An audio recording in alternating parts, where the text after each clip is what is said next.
guys are always trying to get better. So earlier this year in the spring race here at Richmond, they brought a different kind of car here, a drop snout chassis from Hutcherson-Pagan, and they finished third in that race.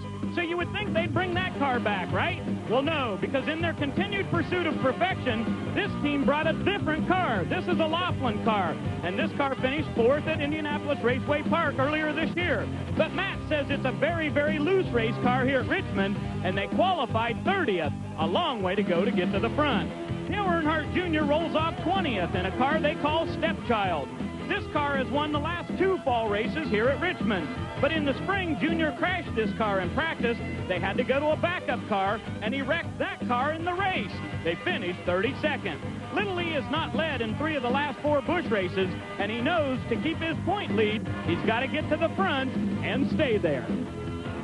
While Earnhardt and Kenseth have dominated the season, it's the Burton boys of Virginia that have been the big story here at Richmond for the last 2 days. For example, Jeff Burton qualified on the pole, a position he's really not all that familiar with. And directly behind him, in 3rd place, his brother Ward in the 47 car, replacing Andy Santerre, who was released earlier this week. So why will Ward start at the rear of the field? Well, because he's in a backup car, after crashing in the morning practice, after getting a tap from his brother. The two discussed the incident. Well, actually, Ward did most of the talking. Now we'll have to do a lot of racing in a field sprinkled with Winston Cup stars, including 3 of the top 4 starting positions. Gentlemen, start your engine!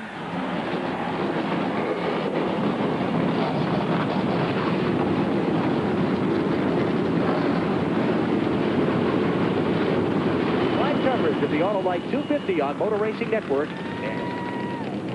All right, as the field of 43 roars alive, take a look at 7 events remaining here in the NASCAR Busch Series season, and there's the margin everyone's talking about, 26 points separating Matt Kenseth from Dale Earnhardt Jr. Look, 6th through 10th, those positions could shuffle depending upon the outcome here at Richmond tonight.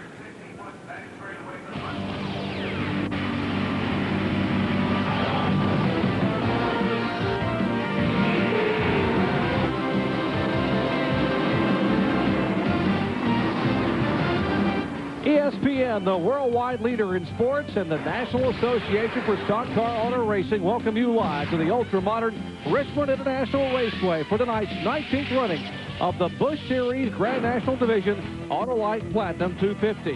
The starting lineup and the green flag when we come back. Along with Kyle Petty and Benny Parsons, take a look at our Suzuki starting lineup, guys. A lot of Winston Cup experience starting toward the front of the field. See Jeff Green on the outside, great qualifying run. Never see Burton and Martin. So, Bill, as Bill Weber told you, 3 of the top 4 NASCAR Winston Cup drivers. And Kyle Petty, 59 cars here to qualify in the Busch Series, and I'm told they're going to have as many as 70 or 75 as we progress toward the end of this year and into next. Yeah, you know, there's more and more Winston Cup teams that are talking about starting Busch teams. There's more guys that are talking about entering the Busch ranks. This is the state of Virginia. This is Richmond. I've always said everybody in the state of Virginia who has a late model car also has a Busch car, and they bring it to Richmond to showcase what they can do in front of these Winston Cup owners. Taking a look at more Winston Cup regulars, there's Kenny Strader. 43 cars will start for 250 laps. There's the points leader, Earnhardt Jr., outside of row 10. Remember, the margin, a scant 26 points. Kenny Wallace holds the track record here, I should say the race record. You see the starting lineup moving outside of row 12. Bobby Hamilton Jr., Mike Skinner, who is the pole sitter for the NASCAR Winston Cup event. Will be run here live tomorrow night on ESPN. And qualifying is completed earlier today. And Benny Parsons, I guess a lot of the Winston Cup guys were saying here that this race tonight does indeed help them a whole lot for tomorrow night. Because all the practice is done here at the Richmond International Raceway in the daytime. The races all are run at night. These NASCAR Busch Series drivers, they haven't seen this racetrack the way it's going to be tonight under these cool temperatures. Neither will the Winston Cup drivers until tomorrow, except the guys that race tonight. And Kyle, it is the exact same Goodyear tire tonight that you guys will race with tomorrow night. Yeah, and that's a big advantage for these guys that are running the race tonight. Some of the guys, Adam, my son, and a couple of other guys run these races, run the truck race last night to get some seat time to see what the race was going to be like tonight, because this is their big race. and it works exactly the same way. Some of these guys running the same tire tonight in Winston Cup. The Winston Cup drivers are going to get the experience over us guys who are sitting up here in the booth with you doing this. I don't have a clue what this tire is going to do tomorrow night because of you, Jerry Bunch. How you like that? I'm sorry, Kyle, but we really appreciate you being here. Mr. Hot Wheels himself up here in the booth calling the action as we get set for racing. You saw we have 6 in-car cameras. And I'll show you action up close and personal as Jeff Burton will lead him down to the green flag.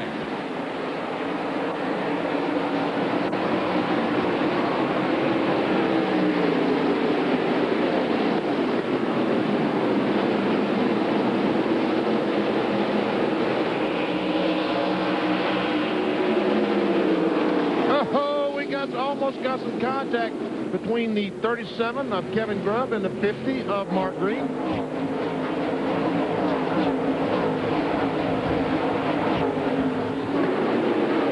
They call Richmond the action track. We saw a little rub-a-grub there just a moment ago. Kevin and Wayne Grubb, the brothers who are just from Mechanicsville, Virginia, about a mile and a half to 2 miles away as the crow flies from this racetrack. Oh, here we go. Back in the battle there. We see Skinner on the outside of Robert Presley. That's Skinner in the yellow freight 19. Robert Presley in the 61. All these guys trying to figure it. There's Chad Chapman in the 77. His first ride in the Lear car, that dark red car on the outside. And Kyle, we've seen them 2 wide and sometimes 3 wide here in the early laps. You know, these guys are all fighting for position. I think when they dropped the green flag, you saw Jeff Green try to get to the inside of the racetrack real quick. Last night during the truck race, the outside line was quick, but everybody wants to get the good off their tires down on the inside, and it's forced them to run 2 and 3 wide through these corners. And with this new sealer, with some of the sealer that's on here, and these new tires, they seem to be capable of doing it so far. There's Dick Trickle, Vinny, and he's got a long way to go. Battle for second spot as we see Todd Bodine driving up on the inside of Jeff Green. Now we see Jeff Green drive on the outside. How's this top lane going to work here tonight? We're watching from Mark Martin's Winn-Dixie roof camera. He is back in the 4th position, trying to decide, do I go high with Green? Do I stay on the inside and go with Todd? Or they hit. They make contact. And here comes Mark. He's going to try to make it 3 wide, and Spencer following him.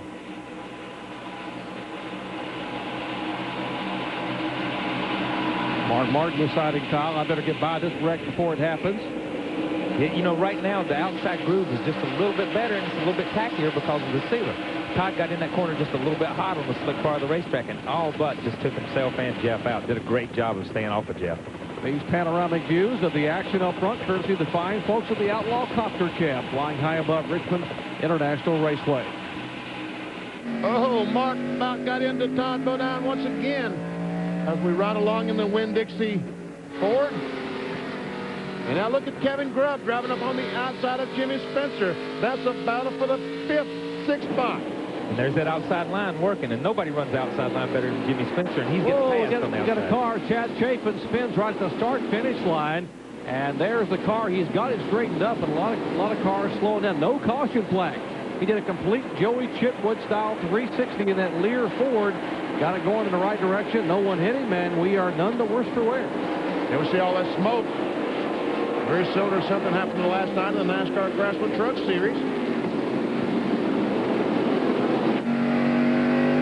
See, Todd's still working the bottom of the racetrack, and he can work the bottom of the racetrack when he has the whole racetrack because he lets the cars slide out to the wall.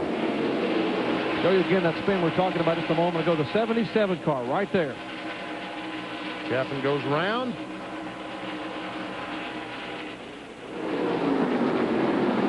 Meanwhile, this battle continuing for second position. Todd Bodine, the Trop Arctic Chevrolet, yet to win this year. Battling with the 32 car. That's the Kleenex car of Jeff Green. Now Bodine will have a shot on the inside. When you can't use the whole racetrack, the inside works just fine as long as you come off and use the entire racetrack. But when you can't come off and let their car drift up against the outside retaining wall, it really restricts how fast you can get around the track. Watch Kevin Grubb back there beating on the back bumper of Mark Martin. Kevin Grubb, the car number 37. There's Mark Martin's view from the roof camera, watching the Bodine Green battle in front of him. There's Grubb, then Spencer. Grubb, the 37 car. Spencer, the white number 12. Second, third, fourth, fifth, and sixth right there on your screen. Of course, Jeff Burton, the 9 car, is the leader.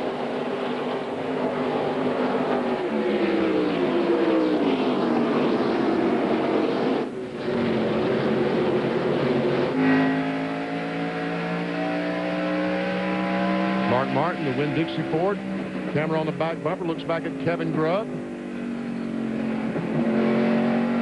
You see Mark Martin, a 5-time winner here, including this Springs event in Busch Series competition. Spencer Crowder's on the inside of Grubb. We saw Kevin pass him just a moment ago. Now Spencer's trying to get him back. Now watching behind this battle is Shane Hall. There's Shane's roof camera. Shane, the car number 43, being shown back in the 7th spot, watching that battle for 6th and 5th. Spencer says this ought to be easy. I should be able to drive down and get up on the inside of what's going on here, he's saying.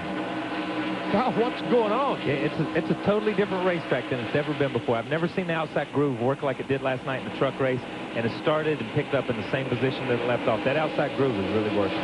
Well, we are in the early laps at Richmond International Raceway for the 19th running of the Autolite Platinum 250.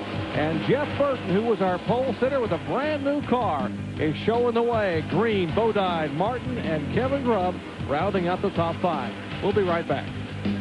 Along with Kyle Petty, Benny Parsons, and Bill Weber and Ray Dunlap covering the action. We are live with the NASCAR Busch Series Autolite Platinum 250. The sun setting over this gorgeous 3/4 mile facility at Richmond International Raceway.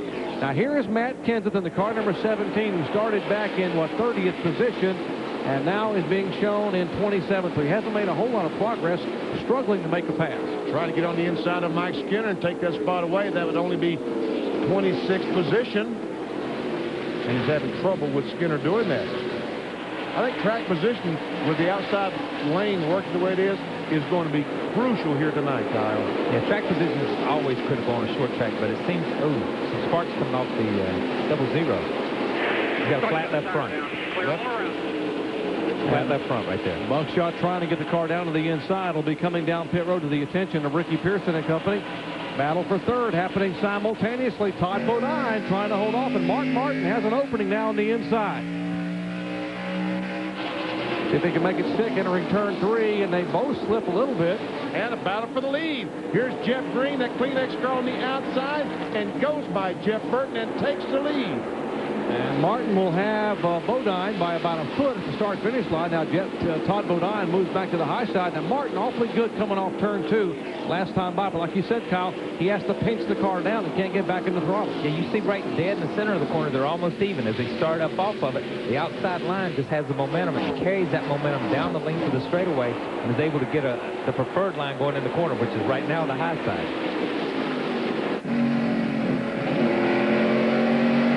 Both these drivers doing a masterful job not to have any contact. And now Martin will pull back in behind Todd, but I wonder if he'll try to make a move up high if he can get on the outside of Bodine. Well, but he can't get on the outside because Todd Bodine is not going to let that happen. Let's check in the pits with Ray Dunlap. Ray? Well, Doc, we're taking a look here at this tire that just came off Buckshot Jones' car. You see there's a pretty serious cut right here, but he's also got a few places up here on the top where the tire is separated from the rim there, and we've got a few lacerations in it. I asked the crew chief down here if they knew what happened. He said not sure yet, but he said looks to me like he must have run over something. Yeah, those lacerations will happen when that tire goes flat, and as they come in on the flat tire, it will cut that tire up. There's the 00 back on the racetrack now. Todd Bodine a moment ago had a scary moment coming off of turn 2. We'll show you what happened to the Trop Arctic Chevrolet. Comes off the corner, and all of a sudden, no! We start sliding, and Mark Martin just says, let me get out of this wreck, and he does. He loses a position. Bill Weber? Well, the conversation between Todd and his crew was very short. Very loose off of turn 2. And 4. We'll fix that when he pits. And 4. Man of few words, but he was a man of a lot of action a moment ago. Had a handful of steering wheel help to hold on to that race car. You know what was interesting when he... Oh, we got a crash. Got 2 cars in it off of turn 2. Mike McLaughlin. Got a wreck coming out of 2. Caution is out. 2 cars against the wall coming out of 2. Be careful over there. Mike Dillon in the 59 car. Mike McLaughlin in the 34. That was Matt Kenseth's radio. John Reiser, the spotter for Matt Kenseth, who is the father of Robbie Reiser, who owns the car. So caution coming out here on lap number 30 for the first time tonight. don't understand what that fire is underneath the 34 car. It isn't severe, but you can imagine where that fire would be coming from. We see what the fire is on the 59 car. The left front tire, once again, is flat. Remember, Mike McLaughlin had a bad fire here a few years ago, come right up through the shifter boot here in the start-finish line. Here's the action again, that first caution flag, and both those cars slamming the outside wall. Got the 5 car went beneath them there, the 5, and then the 44 of Justin Labonte makes it by on the inside. See if we can watch from Dick Trickle's viewpoint. Those two guys just made contact as they came off the corner and right in front of Dick Trickle. It looks like the 59 got in the back of the 34, and when the 59 checked up, Trickle got in the back of the 59 and drove him back into it. If you saw it from the first angle again. A hard impact for Mike McLaughlin. That's sort of been indicative of the kind of miserable luck he has had this year. And there is Mike Dillon in the Kingsford charcoal car, showing a few sparks from around the grill area as they head to pit road, and we are in the early laps. 31 of 250 are complete. Jeff Green, our leader. What a beautiful shot of Richmond International Raceway as we are working caution for the first time tonight. Coming out on lap number 31 as we show the action off of turn 2. There's see McLaughlin, the goose pump car, slamming in that outside retaining wall. There once again we see him. Dick Trickle turns left. The 59 car once again is Mike Dillon involved. Mark Martin comes off and sees that, turns left. Boy, it's a beautiful sight, isn't it? Boy, what a shot, and that is a gorgeous sight. Folks, there are 97,000 seats here. They will all be full tomorrow night for the NASCAR Winston Cup event. Plus, with the suites filled, I am told by Wayne Sawyer we're expecting a record crowd of over 104,000. And what a great crowd tonight for NASCAR Busch Series action. Couldn't ask for a better night under the stars here in Henrico County, Virginia. NASCAR action coming your way live on ESPN. 34 of 250 laps are complete. Jeff Green is our leader. Henrico County, Virginia, Richmond International Raceway. That shot from high above this beautiful facility, courtesy of the fine folks at the Outlaw. The Outlaw Copter Cam hovering above as we will once again show you why we are under caution for the first time tonight. Kyle? Yeah, this is the end car from the 5 car from Dick Trickle. You see as they come up out of the corner, they're passing Jason Leffler. The 59 car just barely gets into Mike. And when he does, he checks up, and then Trickle's got no place to go but to get in the back of Mike Dillon in the 59 car. And that's why they were sitting in the position they were with the 59 back into the 40 or to the 34. They just bottlenecked right there. All right, cars are getting ready for the green flag. We see Buckshot on the inside trying to get up there to get a lap back. Buckshot got a really good run because he was trying to get to the front of the line right quick, and he took off back over, way over on the back. He was wide open down the back stretch. Everyone else was in line waiting for the green flag, and that momentum allowed him to go by Jeff Green. So at least momentarily, he is, and when he comes by, he'll be on the tail end of the lead lap. And they are going to black flag one car as they go by, as we'll check and see who that is as we check in the pits with Ray. Well, Doc, the car is not okay. The driver is okay. And, Mike, I know you had an awfully hard hit out there. This is getting pretty silly as many times as we've met early in the race this year. Well, anytime you're about this early is not good. We just have to put it all together and go back next week. The good thing is maybe you've used up all the bad luck, and next year is going to be the best season ever, right? That's a nice thought. We'll go with that. Okay, Mike McLaughlin with an average finish of 21.5 here at Richmond. This has not been one of his good tracks. Tough break again for Mike McLaughlin. 6 DNF this year, and all of them have been due to accidents. There's the 27 car of Casey Atwood, who was in 18th position. He looks like he has cut a tire down as well. Had some contact with the outside wall up in turn 4. And he indeed, Benny, has just pancaked the right side of that car. He does make it down the pit road. Watch as he comes off the corner. Gets just a little bit too high. Doggone, they put that wall about 3 feet too close to the racetrack. I'm sure he picked up some push coming off that corner and just... Then he picked up some concrete. And that's one thing on cold tires running on the outside. You know there's debris on the outside, and you get in that stuff, and it'll just take off on you sometimes. It is Spencer running awfully strong in that number 12 car. Drives up on the inside of Mark Martin, but we've seen this inside line. It's difficult to pass. That's the Winn-Dixie onboard camera looking back at Jimmy Spencer in his Zippos Chevy.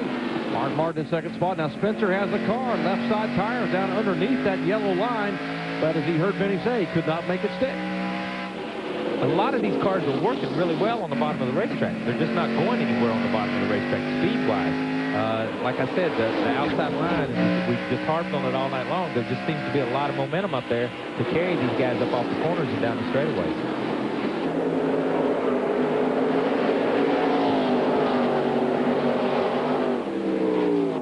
Look at those top 4 cars, Kyle. I don't think any of them could pass the other car. If Mark Martin were in front, I don't believe the other guys could get by him. Just like it's almost impossible to get by Jeff Green, as we see Randy LaJoie in the 1 car on the inside of Jason Keller in 57. That is for 13th position. There's the 1 car. Now you say, well, how did Randy LaJoie do on the inside? That's because the 57 backed off and let him have that spot. That's why he was able to do it so easily.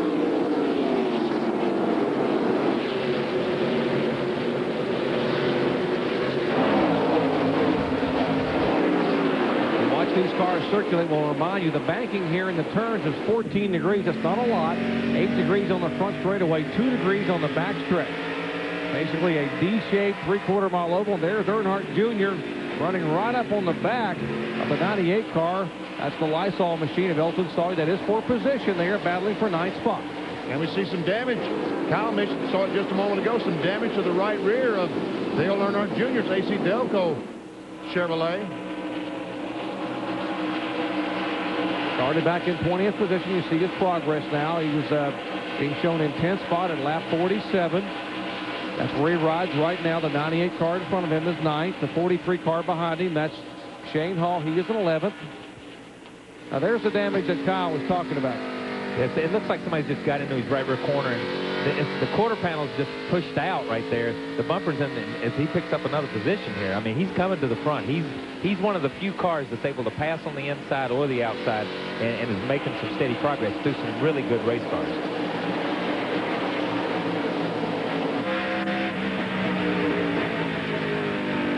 All right, there's the car number 98 of Elton Sawyer. You see that Help America's Children, the children's health situation. Now, the deal is this. If Elton were to win this race tonight, Lysol, his sponsor, would donate $1 million to that charity. And so there's a lot of people from the Children's Health Organization who are absolutely pulling for Elton Sawyer to win and get that $1 million donated courtesy of the fine folks at Lysol for a wonderful charity. You're right. They get $25,000 just for him starting the race. Oh, might have been a little contact there between Jeff Green and Mark Martin. Once again, I think there is a $25,000 donation just for starting the race, but a $1 million donation if they can pull it off tonight. Wow, that'd be awesome. You're looking at Jeff Green there. Jeff led the most laps here in the May race. Back he led 80 laps, ended up finishing 5th. He's led the most laps this year in Busch competition, 817 laps coming into the night. So he's obviously had a very, very good race car here. Talking about that Kleenex car that's leading with Mark Martin back in second spot right on his bumper. See the 93 car about to lose a spot to Shane Hall. That's Dave Blaney in 93 and Shane Hall in 43. Kenny Wallace in the red and white number 25 as Blaney about loses the back end off the corner. You know, here's Mark on the inside. Does he have the run to get the job done? Looks like he's going to do it this time. Kyle, he got a good run on the bottom of the racetrack. He got a good run, but at the same time, I think Jeff checks up a little bit, and he's smart enough to know that, hey, we're going to be faster if you lead and I run second than we are if we run side by side. Benny, here's LaJoie. You talked about him, the move he made a moment ago, so he can make the inside move work on Dave Blaney. Blaney lost a couple spots to guys on the outside, so he said, I'm going to the top of the racetrack and see if my Amoco car will run up there like these other guys. Now LaJoie's having some problems. I was getting ready to say a minute ago, the guys that I assumed would go to the top of the racetrack, the Dave Blaney's and the Jimmy Spencers and that crowd, they've gone exactly opposite. They've gone to the bottom of the racetrack. All right, we are past the 50-lap mark, and now Winston Cup veteran Mark Martin is our leader. Mark Martin, the winningest driver in the NASCAR Busch Series, picked up his 5th career win.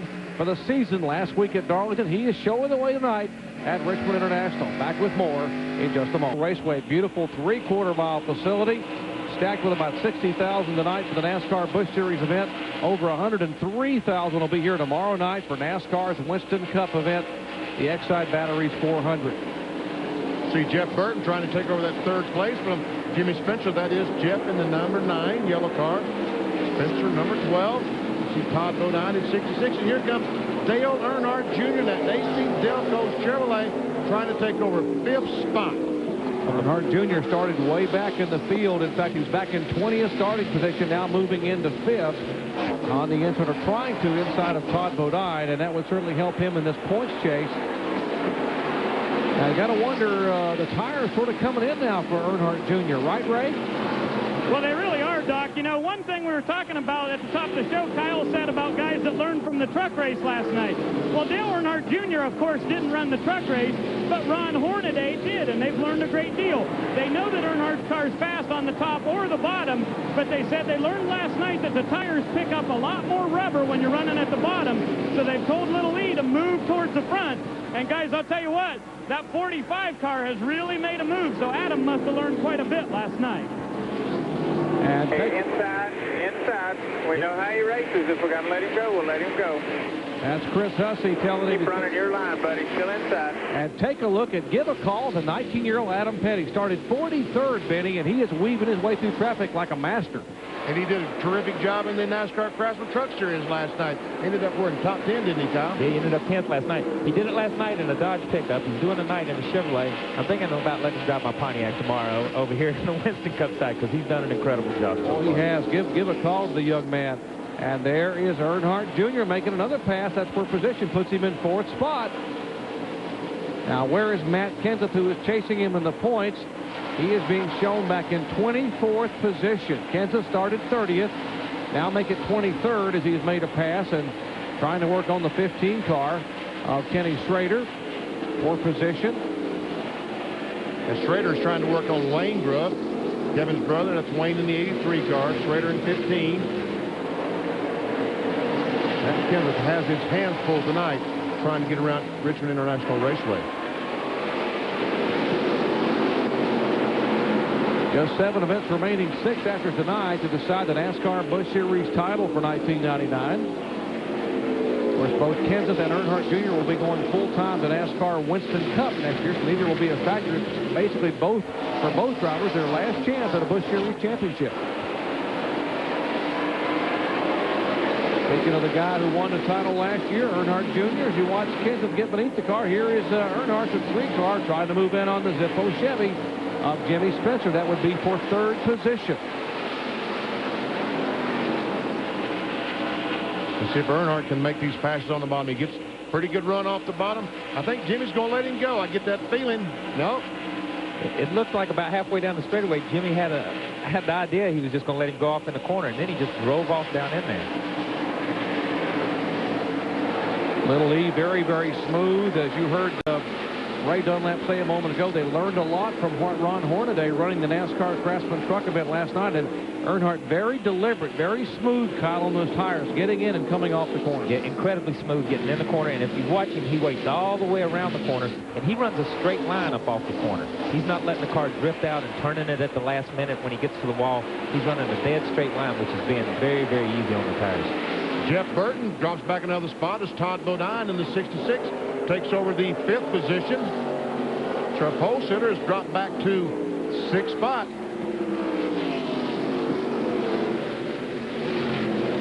There's Chad Chaffin, his first outing in the Lear car. The Jimmy Means prepared machine had a spin early on, like lap 30, lap 22, I should say. Did not lose a lap. There was no caution flag.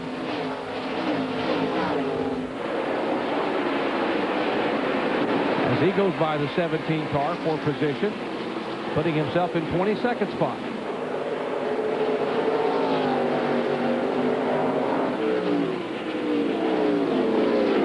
His best finish was 19th. I'm sure he'd love to beat that. I'm sure that he'd love to drive that 77 car for the rest of the year. See David Green in the 41 car, trying to get by Shane Hall. It's a battle for the 13th spot. He takes it. Now you're watching exciting NASCAR Busch Series action live from Richmond International Raceway, but a big night in sports. We're going to tell you that Sammy Sosa out of Houston is the next batter due up, and we will be chronicling his progress tonight. And when Sammy gets up at bat, we will be able to switch and see him hit. As we will head now to Baseball Tonight Studios and Brian Kinney to update the Sammy Sosa story. Take it away, Brian. Thanks, Brian. We welcome everyone back to Richmond International Raceway. We will continue to update the Sammy Sosa progress tonight as the Cubs taking on the Astros out in the Astrodome. Of course, more on SportsCenter coming up later tonight. Sosa trying to make baseball history as we watch Dale Earnhardt Jr. in the car number 3. Now he has pulled to second position, about a half a car length behind the 32 car of Jeff Green. Earnhardt a moment ago trying to make a pass, got himself in the middle of a 3-car battle as the caution now being waved again. Coming out of turn 4. Heavy impact to car number 40, flames beneath the car, a billowing of flames beneath the car number 40 of Glenn Allen as his car comes to rest down on the grass area, and Allen trying to get the belts unhooked and get out of that race car. See the flames beneath the hood, and he's trying to bail out as the caution now waving for the second time tonight. So now Glenn Allen's going to go over and try to raise the hood. It's a good way of getting your hands burned. I put my gloves back on if I was going to take those hood pins out. See if we can show you what happened to the Channel Lock Chevrolet. Here was the battle a moment ago for the lead, Earnhardt and Green. Now look at the top of your screen. Looks like the right front tire goes flat, like he's run over something. Cut the right front down because we can see it's flat as he heads for that wall. And all that fire, the fuel pump on the Chevrolet engine is on the right side. So a lot of times when these guys hit the wall that hard, they shear the gas line off, and that's where the fire comes from.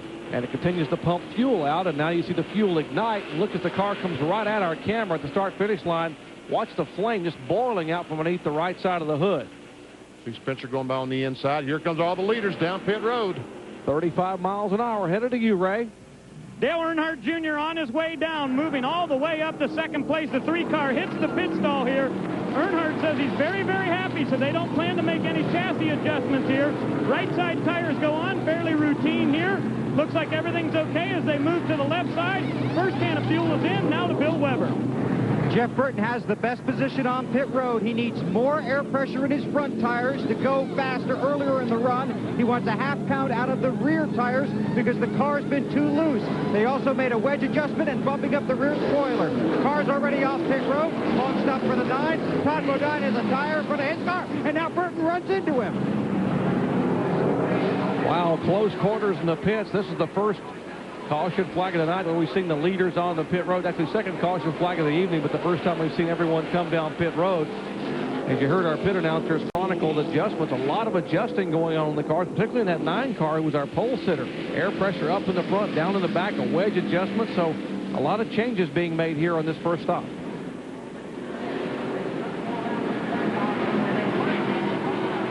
All right, we are under caution because of an incident involving the car number 40. Let's show you from Shane Hall's car, or show you from the in-car camera, rather, what happened to Glenn Allen.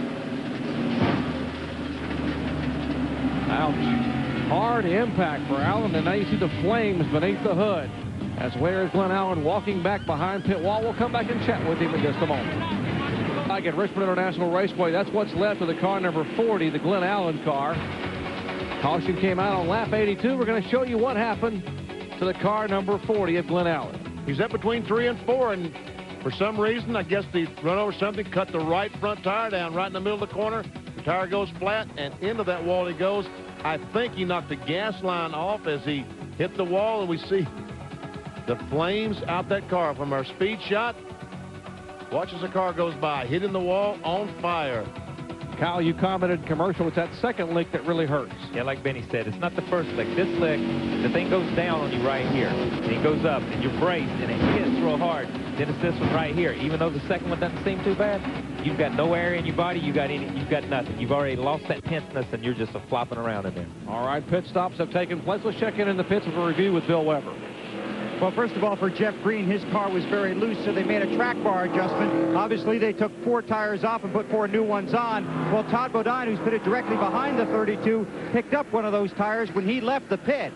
And he also got 4 tires, but the problem with his car was that he was also loose. They made a wedge adjustment, added the fuel, and when Jeff Burton made contact with the 66 car, it was only slight contact. Burton has reported that everything's okay. Ray? Well, Bill, it was a fairly long pit stop for Dale Earnhardt Jr. They had to pull the fenders out on the 3 car, so their pit stop was 22 seconds.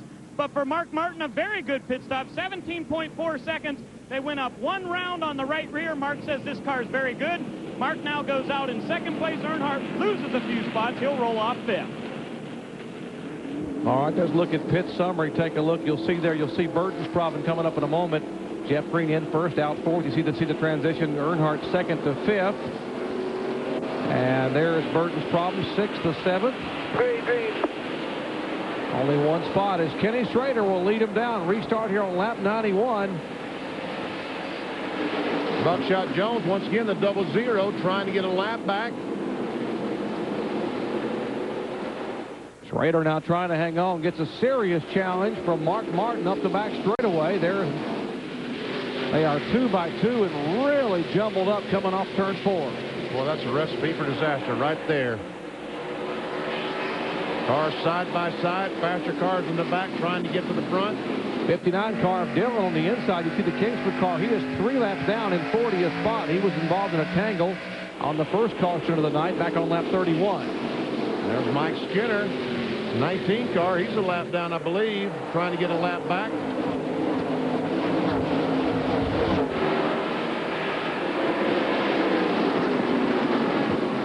And there's Jimmy Spencer trying to get on the inside of Mark Martin in that 12 car. And they're going to go 3 wide into the front spin.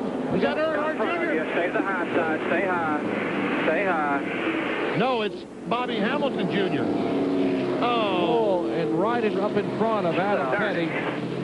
God.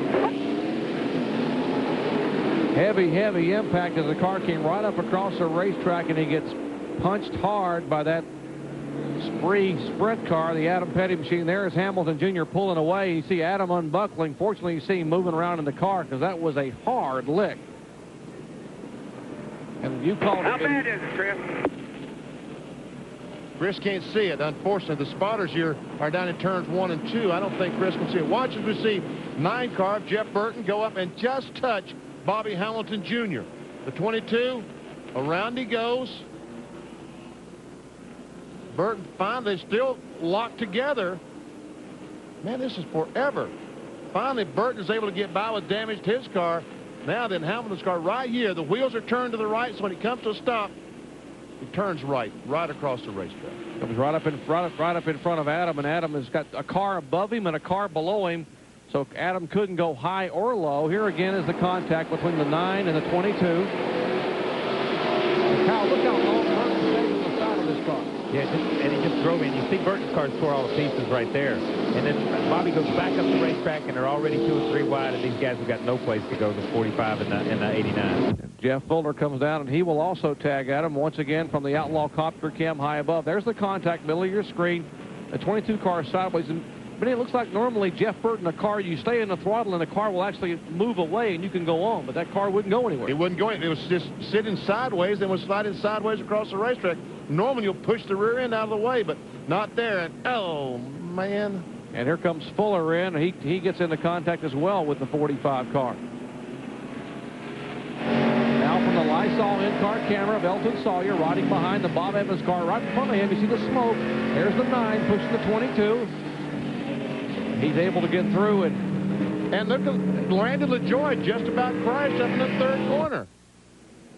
Wow, well, we are working the 3rd caution flag of the night. A wild scramble up the backstretch on lap 93. Back with more live action in just a moment. Jr., who took a hard lick a little bit earlier, right? Well, Doc, the last 4 weeks, the 40 car has failed to make the field, but Glenn Allen got him in this week. Glenn, was there any indication that right front tire was going to let go? No, none. We got down in the corner, all of a sudden heard a pop, and along for the ride we went. The Channel Lock Chevy was pretty good. We were pretty excited about making the race. Thought we were going to have a decent run, and all the guys on the Galaxy Motorsports team did a great job. Just ended too short for us. Any idea what the next race will hold? No, just looking for an opportunity. Just glad to be here. Glad to give the 40 car a good run, so hopefully I'll be back at Dover or something. Okay, so far it was a one-race deal for Glenn Allen. Now to Bill Weber.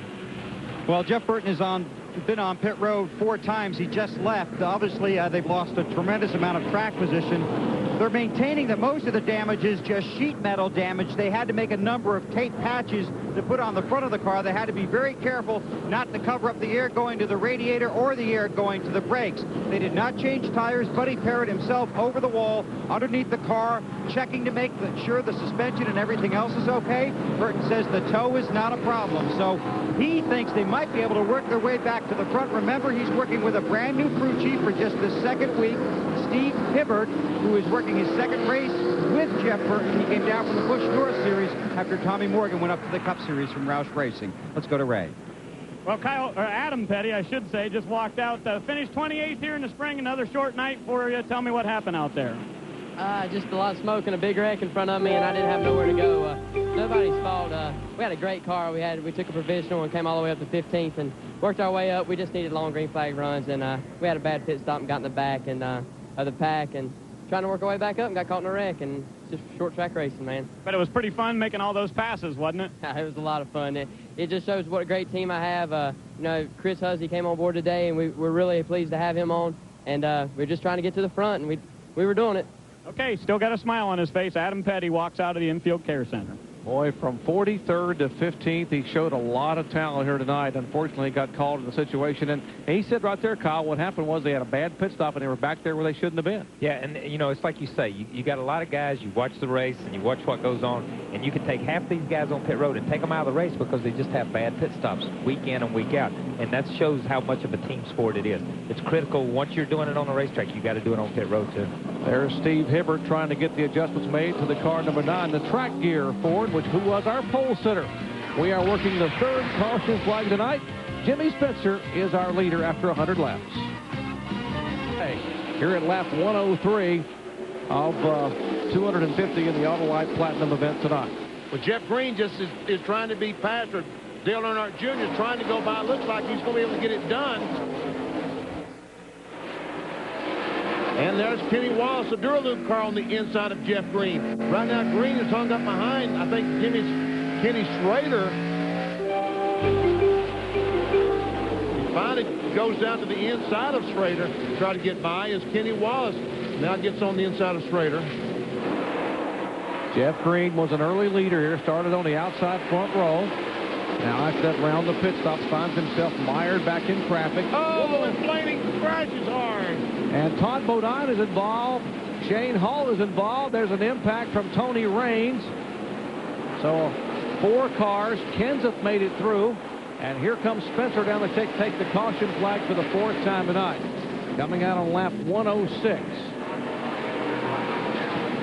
And they're still spinning and bumping as the 43 car, Shane Hall, tries to get going. Right front tire is flat on the Country Farm Chevrolet, so we can see the sparks out from the back of that car. Saw the 93 car, Dave Blaney spinning. You saw Todd Bodine's car sideways. I'll show you again what happened here last lap by. Go down in the corner, and Todd Bodine gets it loose. And when he has to chase the back end, he goes up the hill just enough to touch the 93 car in the left rear. And watch Shane Hall, that 43 car. He's sliding those brakes, trying to stop, as Matt Kenseth just barely gets by on the outside. Now from Shane Hall's roof camera, we'll show you. Now watch Hall. He has a car to his outside. That's a 63, so he couldn't go anywhere, Kyle. He had nowhere to move. No, and that's the problem. When things like this happen, you take a car and you put it sideways in the middle of the racetrack, it gets to be a narrow racetrack awful quick. And then you got somebody on one side of you. Boy, great move by Ward Burton in the 47 car to get by. And this is on the other end of the racetrack after the accident. They're just trying to get back to the caution flag at that point in time. Now from the Outlaw Copter cam, you see Todd Bodine's cars. You heard Benny say get loose and catch the side of Dave Blaney. And there is Shane Hall. He had Rich Bickle on the outside. He had nowhere to go. And you see weaving through, threading the needle was Ward Burton in the car number 47, the Monroe Muffler Chevrolet. And the 17 of Matt Kenseth. I think both those guys kind of weave their way through that wreck the same way. Both those cars yellow. And look at the damage to Blaney's Amico Pontiac. Hey, Blaney came into the night 8th in the points. I told you that 6th through 10th, there was only 60 to 70 points per position, so that could change tonight. And a lot of heavy damage. You see that part of the fuel cell support bracket dragging the ground back there as he tries to pull back behind the wall. That's exactly what I was going to say. That's the fuel cell that's dragging right there, because the rear clip has bent so far down that the fuel cell is on the ground in that car. Steve Bird and Gil Martin will go to work on that car, as we are working caution for the 4th time tonight due to this incident here. Coming up out of turn 2, the 66 car gets sideways, taps Blaney to 93. Shane Hall has nowhere to go and bams the back of the 66, bringing out caution number 4 on lap 106. More live coverage in just a moment. The biggest stars, the hottest punch along with Kyle Petty, Benny Parsons, Ray Dunlap, and Bill Weber under caution for the 4th time today. Now, we told you there could be a lot of things changing in the top 10 of the NASCAR Busch Series points. There's the top 10, and Benny, you can show us the guys who've had trouble. Mike McLaughlin is in that bunch. McLaughlin back in 10th.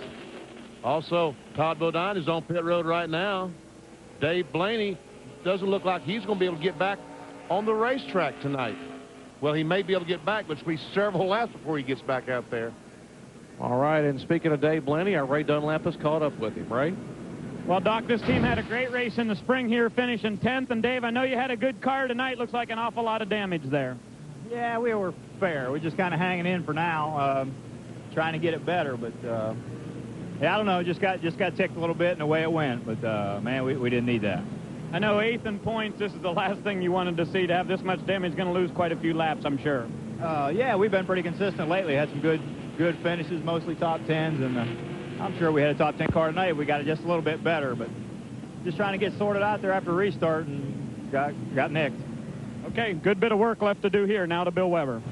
And Ray, a lot of work to do on Todd Bodine's car. He's got substantial sheet metal damage on the right side and the left rear. They've been working to try and repair the sheet metal on the right front on several pit stops. Now they finally had to go a lap down because they had to change the right front tire, which has gone flat. So they changed the right side tires. They're going to have to peel more sheet metal away. It's also leaking water, so eventually that's going to put them out. It's knocked some of the duct work away from the brakes, so that's going to hurt. These guys came in 4th in points, had high hopes, still trying to at least climb as high as 3rd, but right now they've got a long night ahead of them, and now the NASCAR official wants them to fix the front end of the car, which apparently is going to drag when they pull away. So long night, getting longer here for Todd Bodine and company. Boy, indeed, Bill, in the end of a streak. Todd Bodine's worst finish in the last 15 races was a 15th spot place finish up at Nazareth. He had 12 top 10s in his last 15 outings, and as you said, he was 4th in the points. So tough break for Todd Bodine tonight. Now, we told you a big night in sports. Sammy Sosa trying to make baseball history out of the Houston Astrodome, trying to become the first ever player to hit 60 home runs in consecutive years. As we will take you there now and check in on Sammy Sosa. Fastball in on his hands and up his first time up. Sammy is trying to get the pitcher to get into a fastball count so that he could drive that ball out of here. 1-0 pitch popped a mile high. Bagwell and Biggio. Who wants it? It'll be Bagwell. He staggers, and there's out number 2. Well, that's no fun, is it? No, it's not. I'm telling you that right now. I thought that ball was going to hit the ceiling here, for crying out loud. Back at Richmond International Raceway, we'll take a look at the top 5 after 113 of 250 laps. Spencer, Mark Martin, Dale Earnhardt Jr., the points leader, Kenny Wallace, and Jeff Green. That's the top 5. 1 to go. Next time by, Matt Abernathy will wave the green flag. After the 4th caution flag tonight, a 4-car incident involving Todd Bodine, Dave Blaney, Tony Raines, and Shane Hall. And I don't know how much damage that Rich Bickle in the 63 car might have had, because he was the car that Shane Hall ran into and knocked the right front tire flat, punctured the right front tire. See Curtis Markham there in the 29 car running in 7th spot. Great run for him. On board with Elton Sawyer, the 98 car. He's back in 10th spot. Shane Hall. Dick Trickle still in this action. Snyder, onboard camera. Mark Martin, the Winn-Dixie on board in second position as he looks at the green flag wave. Green, green, green. Now Jimmy Spitzer will pull away, restart on lap 116. That caution flag out for 9 laps. As we are about 9 laps away from the halfway point here at Richmond.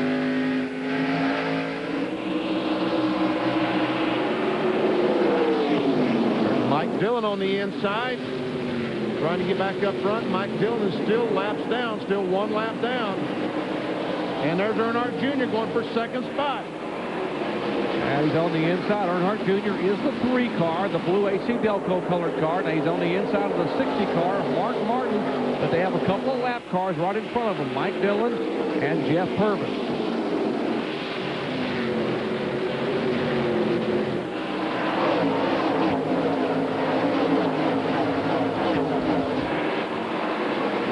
Again, the battle raging for second position. Now Kenny Wallop will come up and try to make a move. You see Earnhardt, that's out of the Winn-Dixie bumper cam as Martin pulls right back in front of Earnhardt Jr.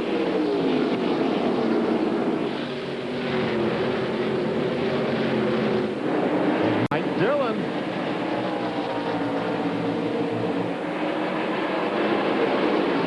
Elton Sawyer. Sorry, Benny, go ahead. Elton Sawyer just trying to get by the Kenny Schrader car that is in battle for the 9th position. Good job, Elton. Good job. Keep her smooth, buddy. Keep her smooth. There's that 63 car that I was talking about. Looks like there's not a lot of damage to that Exxon car. I thought Shane all in it pretty hard. Our Lucas Oil telemetry with Elton Sawyer on the Lysol Ford. Going to his miles per hour, and he dropped down under 95 and up well, just almost 128, well, over 130 miles an hour. 135 miles per hour that time. This actually ought to be more miles per hour down the front stretch. Yes, we saw 142 down the front stretch. This dogleg makes the front stretch a little bit faster. Front straightaway here is 1,290 feet, only 800 to 860 feet down the back stretch. So about 7 or 8 miles an hour faster down the front stretch than he is the back straightaway. 22.65, fastest car on the track. Wow. All right, Matt Kent is now trying to make some moves, and he is being shown back in 14th position as he tries to make the pass beneath Kenny Schrader, and he will indeed make the pass by Schrader for 13th spot. And Robert Preston, that 61 car, trying to follow Matt Kenseth through, and he will.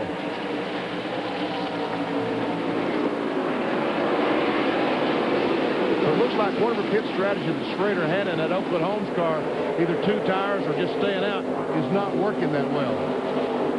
Now, even though track position is important, he's losing some valuable time right here. But, you know, I think in the long run, it may work out. It depends on how his car is running. If his car is not capable of running with a Mark Martin or a Dale Earnhardt Jr. and those guys, then it's going to play into his hands. If not, then he's pretty much just dead in the water right now. So Randy LaJoie drive on the inside of Kenny Wallace and take away that 5th spot. Come all the way from 23rd starting spot. As in 1 lap, we will be getting the halfway signal at Richmond International Raceway. The leader at the halfway this year has won 10 of the 25 Busch Series events, including the last 2 where Kenseth won at Bristol and Martin won at Darlington. And Todd Bodine has taken the Phillips 66 Trop-Arctic car behind the wall.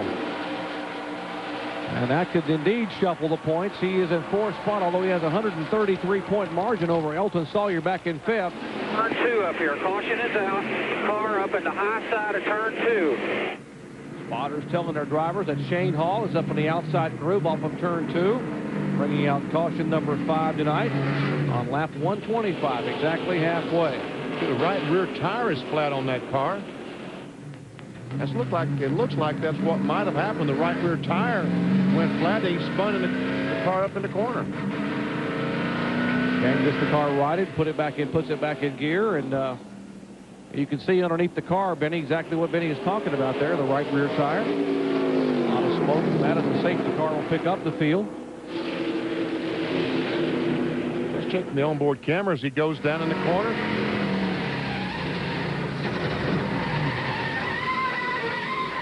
goes down the corner, right rear tire just simply went flat. Yeah, and I think he already knew he had trouble because you could see he went down in there and he just barely spun around and didn't even get into the wall. While all that was going on, I'm pretty sure Jeff Purvis in the 4 car made his lap up on Jimmy Spencer, and he was running at that point in time. He was really good. And that indeed what we're showing, Kyle, is a great pickup on that Purvis, now being shown in 31st spot, the last car on the lead lap.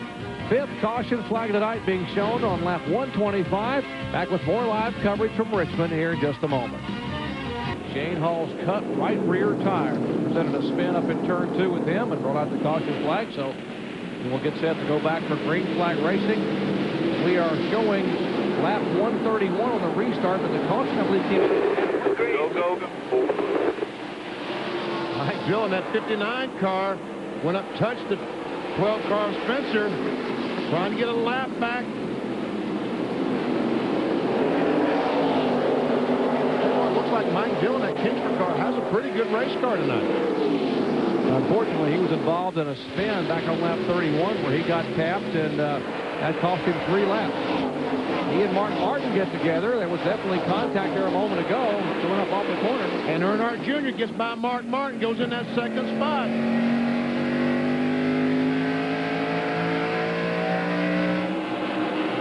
Spencer the leader. He's the 12th car. Earnhardt Jr. in 2nd spot in the blue number 3. Then the Winn-Dixie colors for Mark Martin is 3rd. Jeff Green, the 32 car, is 4th. If you watch this battle here, the guy who was 4th coming into the points tonight is now behind the wall and standing with Ray Dunlap. Ray? Well, Todd, we saw that you hit a tire on pit stop there, and the car was running a little bit hot, but that was the least of your problems tonight, right? Well, that was the start of the problems. We hit the tire, which wrinkled the ductwork up and put a hole in the radiator. Took a long time for the car to get hot, but it started getting hot. When I was underneath Dave there, the overflow must have been full, and it just pushed water out underneath the tires. They came around on me. I hate it for Dave and Bill and Gil and the whole crew. They got a good program, good team. I hate it for them. I'm sorry about that. It's just one of those things. Filled our overflow up and pumped it out in the ground, and around I went. But they tell us in the drivers' meetings every week that crew chiefs make sure you pick up your right rear tires after the pit stop, and they didn't do it. The car in front of us, and I hit it, and it messed the whole night up for everybody. The Phillips 66 Chevrolet was running really good. We were a little loose on the first run. We adjusted it. It was going to be pretty good. I was just trying to bide my time, and because of somebody else's mistake, we're sitting here in the pits, and there's a few other guys that are in this wreck that shouldn't be. Well, guys, they call this race car twister, and it looks like it's hit a cyclone tonight in the 66. All done for the evening. As you were listening to Todd Bodine, you saw Mark Martin make his pass for the lead, and now Earnhardt Jr. is trying to set up Jimmy Spencer. Yeah, Mark Martin was in 3rd, and he passed 2 really good race cars, Dale Earnhardt Jr. and Jimmy Spencer. One on the outside, one on the inside to come back to the lead. Remember that little bump he got just a moment ago coming off turn 4 down in turn 1? It looks like that Mark Martin said, "No, wait a minute, guys, come on, I've been playing around with you guys. If you're going to get this serious, I'm just going to go up here and pass you guys and get out of the way." That's what it looks like he was thinking when he did it, because he went outside, inside, I'm in the lead, come catch me now. Yeah, it just made him mad. Don't make Mark Martin mad. And here's Earnhardt Jr. trying to make a move on the inside of Jimmy Spencer, and they nearly touched coming up off the corner down the back straightaway. That is for 2nd spot. You see the 32 car now beginning to move in. That is Jeff Green, the Kleenex machine, back in 4th position. Now, you don't know which one to follow. Do I follow Spencer? Do I follow the 3 car? Which one of these guys is going to win this race? That's the one I want to follow. Well, let's see. That's still pretty undecided. Well, Jeff Green better do something, because Randy LaJoie is coming back behind him. He's narrowed the gap now to about 4 car lengths for the position. He is back in 5th. Well, there comes the 1 car, top of your screen, and now Jeff Green says, "I can't wait any longer. I'm going to make a move beneath Earnhardt Jr." And Earnhardt Jr. comes in, so I'll go with you. Boy, I tell you what, it's great to see 2 grooves on a racetrack where these guys can run side by side like they are tonight.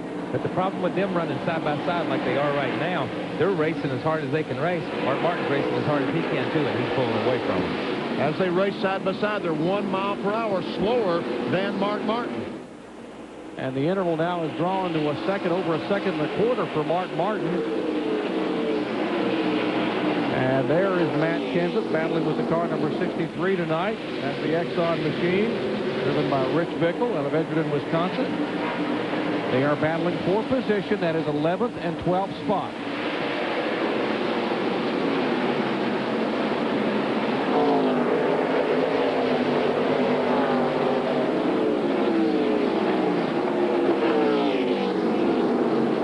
Reminder, if you just joined us, our interval in the points coming into the night was just 26 points between Earnhardt Jr. and Matt Kenseth, with just 7 events remaining. Now, our pole sitter tonight was the car number 9 of Jeff Burton, and he's had his troubles tonight. They've made some significant adjustments on his car, but let's check in with more at his pits and Bill Weber. Well, Jerry, on that last caution flag, Jeff Burton pitted, and that may not seem like a big story when you come out 27th with just 130 laps in, but they can go the rest of the way. Very few other cars out here can. Their car has been as fast as the leader. The only problem for Burton now is that bent up front end, which he says makes the car a little bit too tight, and all the traffic he's got to get around. So mark that down. Burton can go the distance. Obviously, when everybody else pits, they'll have fresher tires, but Burton may come out of this with a good car and excellent track position. All right, Bill, we'll keep an eye on that. Could be some strategy playing into Jeff Burton's hands. As you saw just a moment ago, Earnhardt Jr. taking the second spot away from Jimmy Spencer. And now he'll set his sights on the 60 car. But as Powell, you mentioned a moment ago, Mark Martin's had 3 racetracks to be able to pull away for about the last 12 or 13 laps. Yeah, he's had a clean racetrack, and he's been able to pull away a little bit. Now that Dale Earnhardt Jr.'s got around the 12 car, he seems to be running Mark down just a little bit. But, you know, it's going to be a while before Mark catches traffic. So, and traffic will be a factor, but Mark is a master at working. Last time by, Dale Earnhardt Jr. was 86 hundredths of a second behind Mark Martin. This time he's exactly 1 second behind. So, and Randall LaJoie once again at Bob Evans Restaurants trying to get on the inside of Jeff Green. LaJoie started back in 23rd position, has fought his way into the top 5 in 5th spot right now.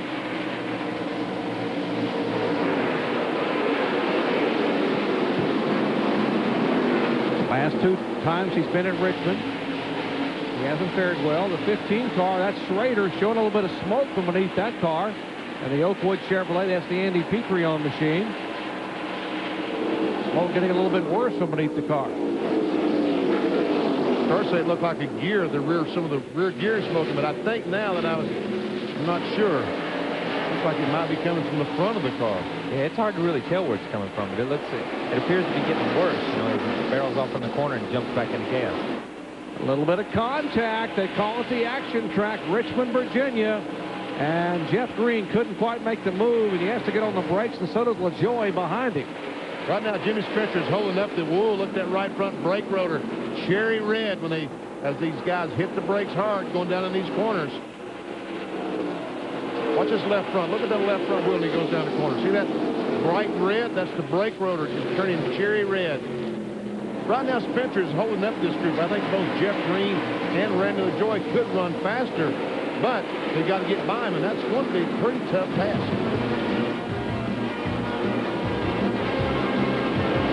150 laps are complete of 250. Just 100 remain in our live NASCAR coverage of Busch Series action from Richmond International Raceway. Mark Martin is our leader. Martin is our leader as just as we come back, there's a crash on the start. Got a couple cars spinning on the front straightaway. A lot of smoke. A lot of smoke. 43 car. Shane Hall involved. The 5 car is involved. That is Dick Trickle. And you see our leaders now winding their way through that cloud of smoke as the caution now coming out for the 6th time tonight. Phil Parsons was also involved in that crash. Well, you see the Phil Parsons Alltel Chevrolet with damage on the right side of his machine. But moments ago, watch this near wreck in the battle for 3rd position between Jeff Green and Jimmy Spencer. This has been going on for lap after lap. We'll never see Jeff Green go up, make just a little contact, about 1 more inch of contact, and the 12 car would have been around. As Randall LaJoie tries to drive on the inside, man. And now the most recent caution flag from Dick Trickle's Snyder in-car camera. There's A big cloud of smoke. You can't see a thing, Kyle. You can't see anything. It looked like Shane Hall got into Phil Parsons coming up out of the corner, and Dick Trickle didn't have a clue. Down to the pits and Ray Dunlap.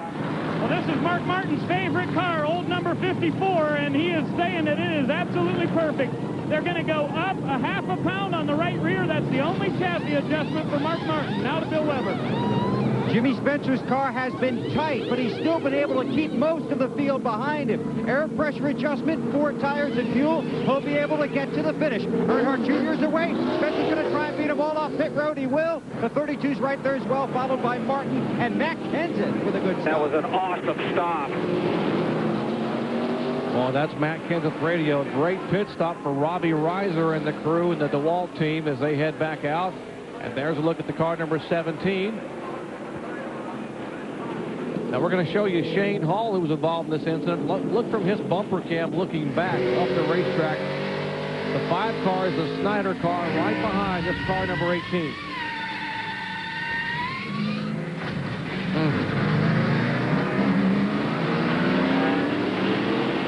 All right, one more look from our camera at the start finish coming right at you. You see the blue car on the outside. That was Phil Parsons, the blue car on the outside, that gets tagged, and he gets some damage on the outside.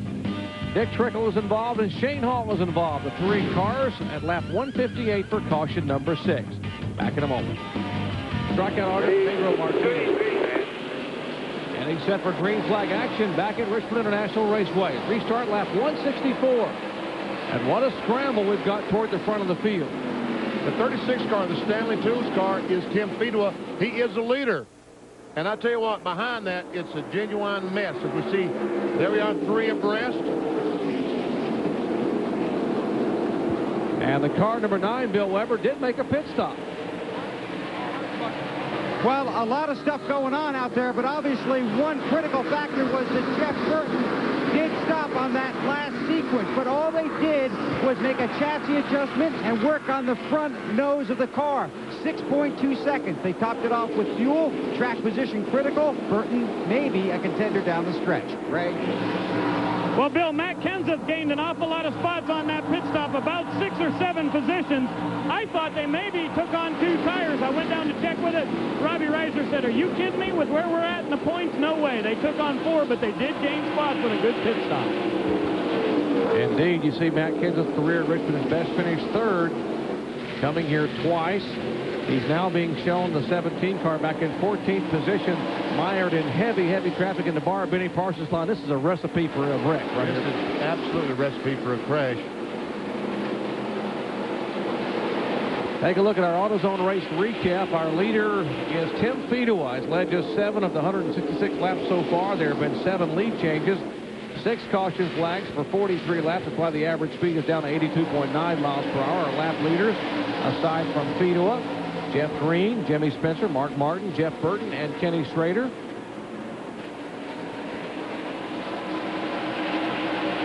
Jimmy Spencer moving into 2nd spot. Goes by Jeff Purvis. Here comes Dale Earnhardt. Trying his best to get on the inside of Spencer. Battle for 2nd. You'll notice off the track there was Tony Raines. And now out of race, you see in our AutoZone recap Schrader, Bodine, Blaney Petty, and Bobby Hamilton Jr., along with Glenn Allen and Mike McLaughlin, as you watch this battle raging on the racetrack for 2nd position.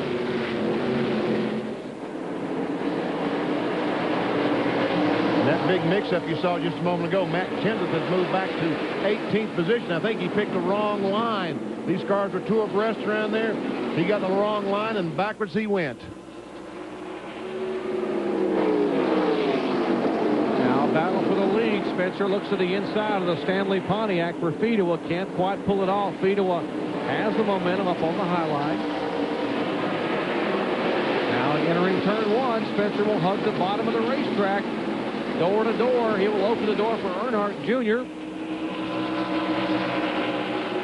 I think Jeff Purvis got in the wall off turn 2. That time 3 wide off the corner. Meanwhile, battle for the lead. Spencer has it as he comes out of the line. We are inside of 80 laps to go now at Richmond International Raceway. Earnhardt Jr. now will try to take the spot away, and indeed will, coming up off turn 2. Spencer the leader. Only his 6th race in 1999 in Busch Series competition. Had not led since Homestead of last year coming into the night. Watch this off turn 2. They are absolutely 3 wide. Mark Martin, Jeff Green, and Jeff Purvis. And Purvis gets up high enough and almost loses the back end. I think does just raise the wall. Now Earnhardt Jr. getting a little bit racy, trying to see if he can maybe make a move on Spencer. I tell you, Kyle Petty's Jimmy Spencer's got to be one of the toughest guys from what I hear in the garage area to pass anywhere, but particularly on a short track. On a short track, that car may look like it's about 4 or 5 or 7 or 8 feet wide, but believe me, Dale Earnhardt Jr. thinks it's about 35 feet wide right now because Spencer is doing everything he can to keep him behind him. All right, we told you that we're going to let you updating Sammy Sosa situation, so let's check in on Sammy Sosa getting ready to hit out in the Houston Astrodome. Let's check in back in the studio with Brian Kenny. Thank you, Brian. We are back at Richmond International Raceway. I'm Jerry Punch along with Benny Parsons, Kyle Petty, Ray Dunlap, and Bill Weber in the closing 70 laps of NASCAR's Busch Series action. A heated battle up front. Jimmy Spencer is the leader in the car number 12. The 3 is Earnhardt Jr., but the guy chasing Earnhardt in the points may be having a problem. Let's check in with Ray Dunlap. Well, Doc, we told you they made a good move on that last round of pit stops, but about 6 laps ago, Matt hit the wall hard over in turn number 2, and he said the toe is all knocked out of the front end, and the 17 car now has fallen back to 27th position, so hitting the wall, a very bad break for Matt Kenseth. And there you see the right side of that 17 car was basically pancake where he'd come into contact with the concrete. Back up front, a continued battle, and Kyle Petty, that's got to be frustrating. The restart, I can hardly turn the wheel like it's got a flat right front or something like that. Then I hit the wall. That was Matt Kenseth radio talking to crew chief. And hardly turn the steering wheel. Man. I got a feeling we got the whole front suspension bent on that thing. Here he goes. He's going to get on the outside. Before I hit the wall, I couldn't even turn it.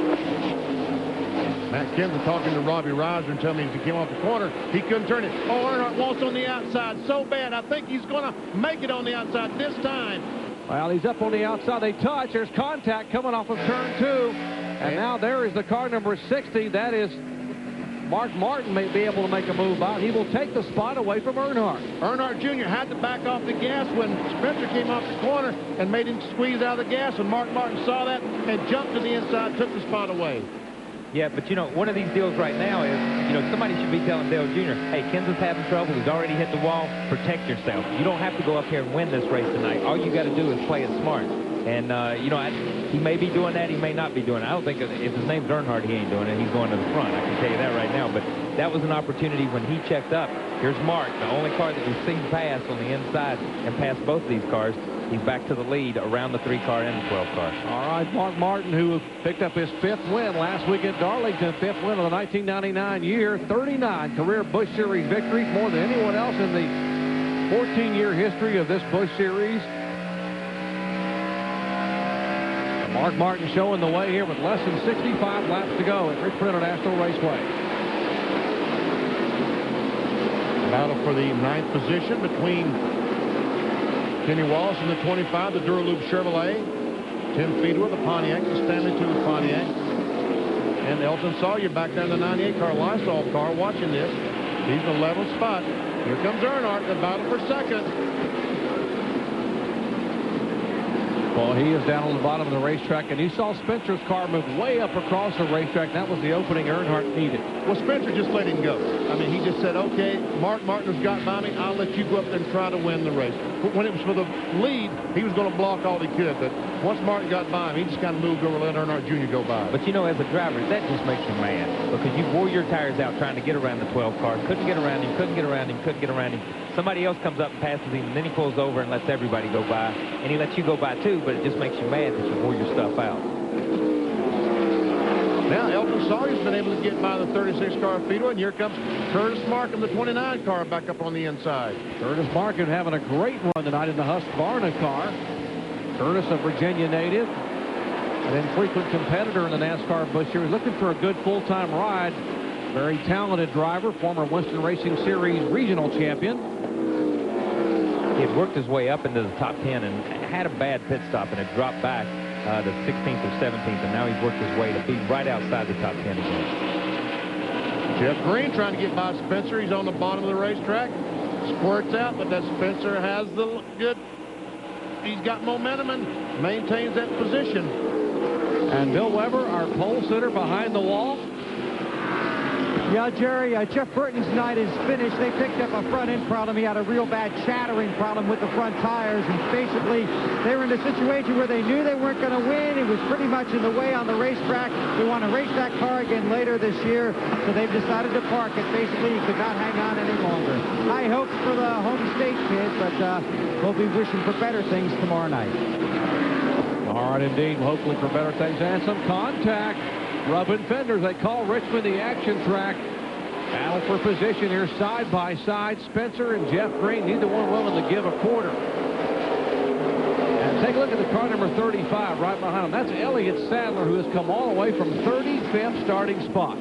Jeff Green's trying to push Spencer up the racetrack all he can to get that momentum, and he finally takes that spot away. He kept easing up. He eased up a foot, another foot the next corner, another foot, and just finally just took him up far enough where Spencer had to ease out of it. But Elliott Sadler has done a tremendous job. Started 35th, kind of snuck into the top 10 a minute ago. We didn't mention it, and then he had a pit stop and dropped him back, but he's charged right back up to be in 6th place now.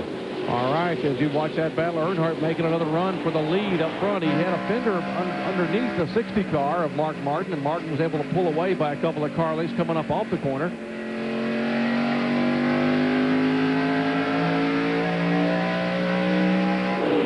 A reminder that coming into the night, if you just joined us, the point separation was just 26 between Earnhardt Jr. in the car number 3 here, who is the points leader and defending champion, of Matt Kenseth, who has had some contact with the wall, and now his car number 17 being shown way back in 27th spot. And look at Randy LaJoy, that red car right behind Earnhardt Jr. He's gaining on these two guys. As we approach the 50 lap to go mark, it's going to get even more exciting as it winds down toward the checkered flag. Mark Martin, our leader, back with more in a moment. They are chasing right now, but its latest victim is the car number 32, Jeff Green, who slowed a moment ago. Bill Weber? Well, they're not absolutely certain, but they believe the problem for Jeff Green is the rear axle that had just snapped. Now, remember how hard he worked to get around the 12 car. Might have used up his car a little bit. No way of knowing for sure. They're going to leave him out there, limp around as long as he can. But these guys very disappointed. Thought they had a shot at it, had to battle to get around the 12 car. Now they're going to have to try and just limp it on home. And remember, Jeff Green was 3rd in points coming into the night, so the 3rd and 4th place drivers in points have had their problems. Jeff Green, Todd Bodine is already behind the wall. We mentioned Dave Blaney in 8th. He's had problems. McLaughlin, who was 10th in points. By the way, an update on Mike McLaughlin. We are being told he's been transported to Bon Secours Hospital for observation. We saw the hard impact earlier tonight when the car number 34 slammed the wall on lap 31 to bring out the first caution flag. Once again, Mike McLaughlin, we are being told, transported to Bon Secours Hospital locally for observation.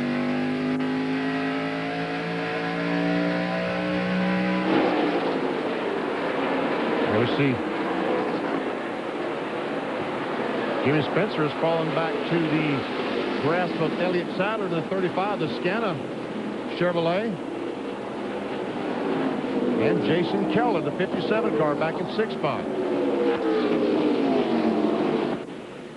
First time we've been able to talk much about Jason Keller, a 2-time winner this year. 57 car starting back in 13th position. Former pole sitter here at Richmond. Here's a pretty good battle. The Duraloop car for Kenny Wallace, car number 25. And then there's Kevin Grubb in the 37. That's the Timberwolf machine, the Clarence Brewer car. Battle for 7th and 8th position. Jeff Green on the bottom of the racetrack, going slow between that car with that problem that Bill Weber told us about just a moment ago.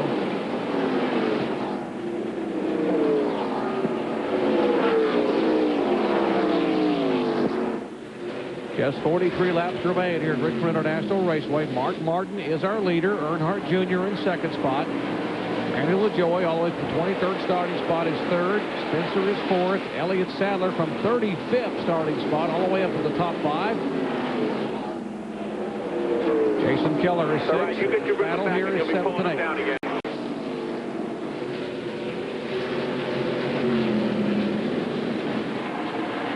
Side-by-side action for 20th position. The 4 car of Purvis. Almost an identical paint job as far as the color orange. On the car number 5, the Snyder trucking machine of Dick Trickle. That car is actually owned by Jimmy Spencer. Looks like Purvis will maintain that position right now. Here's Jason Leffler, the MBNA Pontiac. I think this is what, Jared, you tell me, his 2nd NASCAR Busch Series start? Exactly. Impressive young man. And what a nice, clean job he has done tonight. I hate to even say that, Kyle, because I don't want to jinx the young guy, but he struggled in his first outing, at IRP. He used up a couple of race cars, but he's had a nice, clean outing tonight. And right behind him, another young driver, Justin Labonte, Terry Labonte's young son, doing a nice job. And we are being told, Benny, that NASCAR is black flagged to car number 32 for slowing down, and they will take the car back behind the wall. After a great run, you heard Bill Weber say they had a problem with the axle, and this kept getting slower and slower. So there's the man 3rd in points. And they take the rear end gear back there. They pick it up. That's what's in that big silver pan. They carry it around to the back of the car. They're going to be hard-pressed to be able to get... Oh! The leader gets behind Justin Labonte, and they make some contact off the corner. And Mark Martin now still 3 wide. I don't know if Justin got out of shape or if Justin was trying to get out of the way and Mark got into him or what happened, but Justin did a great job of saving that thing because it was in a 4-wheel drift right across to the inside of the racetrack down in the track. Oh, he did a heck of a job. Young man, it was former Winston Cup champion Terry Labonte's son. Ernie Sadler also back there. Oh, and we see the 61 of Presley going round, and that's going to bring out the caution flag. It is out. Caution's out. And caution will be shown now for the 7th time tonight here on lap 214. That's the IWX Pontiac of Robert Presley spinning.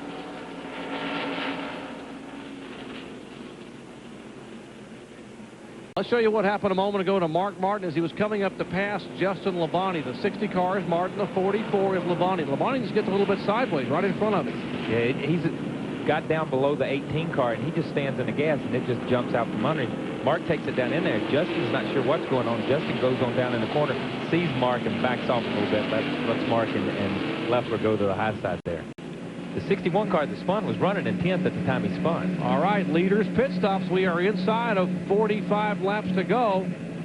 So we're going to show you triple plit spins. Let's go down to Ray Dunlap.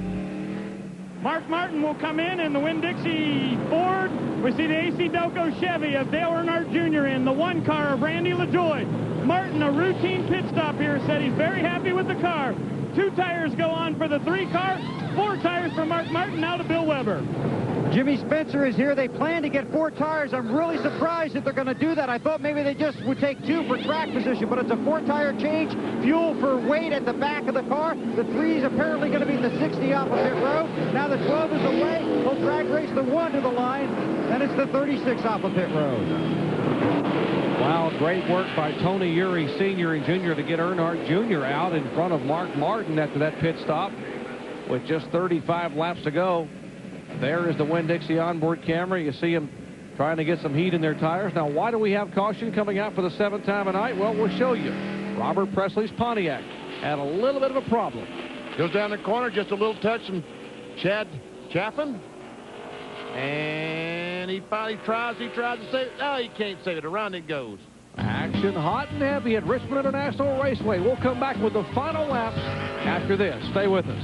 And we see Mark Martin right in the middle of the 3 wide off turn 2.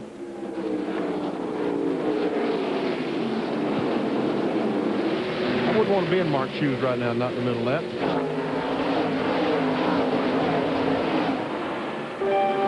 Oh, we got a crash. Oh, the 47 car hits the wall hard, and he gets into Randy LaJoie. And LaJoie, his feet was involved. He gets contacted from behind by Robert Presley. And wow, now a chain reaction accident, and there's a lot of frustration there in the pits. There is the Bob Evans car. Man, oh man. Randy LaJoie. There's Ward Burton going by. That was from the LaJoie pits a moment ago. James Finch, who owns that car, and some of his group there watching, and certainly a very big disappointment. LaJoie had come from 23rd starting spot to contend for the win, and now that's the damage on his car. We'll show you again what happened on the restart here just a moment ago. Well, they come off the corner 3 wide. That's the first problem. And right there, LaJoie goes in the middle. I see the 47 car, Ward, was going to follow the 12, and Randy LaJoie stuck his nose in there. They make contact, and Ward goes up and pounds that outside wall for the second time today. Then he comes down and, bam, gets into LaJoie. Now watch the 36 car to the right side of your screen. He gets turned by Robert Presley, and he will back into the 1 car. All right, a little bit different angle this time as you look at from overhead.